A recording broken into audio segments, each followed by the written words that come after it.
ஆகவே அரசமைப்பு சட்டத்திற்கு எதிரான கருத்து கொண்ட சனாதன சக்திகள் ஆட்சி பீடத்தில் இருக்கிறார்கள். அவர்கள் தமிழ்நாட்டிலும் வேரூன்ற பார்க்கிறார்கள்.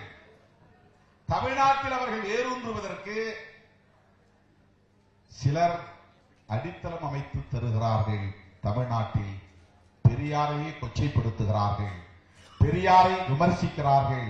பெரியாரும் புரட்சியாளர் அம்பேத்கரும் ஒரே திசைவெளியில் சிந்தித்தவர்கள், ஒரே களத்தில் செயல்பட்டவர்கள், ஒரே இலக்கை நோக்கி பயணித்தவர்கள்.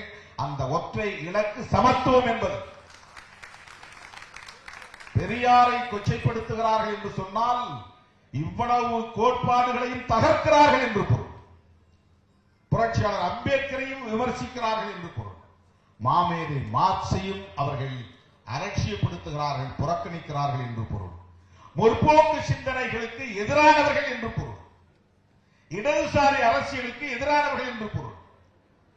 நாம் மிகவும் கவனமாக இருக்க வேண்டும். வேடிக்கை பார்க்கக்கூடியவர்களாக இருக்கக்கூடாது. நாம் அடையாள அரசியலை பிடித்து தொங்கக்கூடியவர்கள் அல்ல.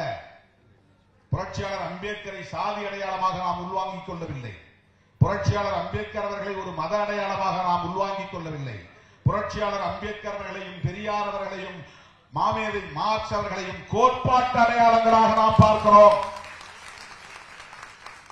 இடதுசாரி அரசியலின் அடையாளங்களாக நாம் பார்க்கிறோம். முற்போக்கு சிந்தனையின் அடையாளங்களாக நாம் பார்க்கிறோம். சமத்துவத்திற்கான வழிகாட்டும் அடையாளங்களாக நாம் பார்க்கிறோம். அந்த அடிப்படையில் இந்த அரசியலை நாம் முன்னெடுப்போம்.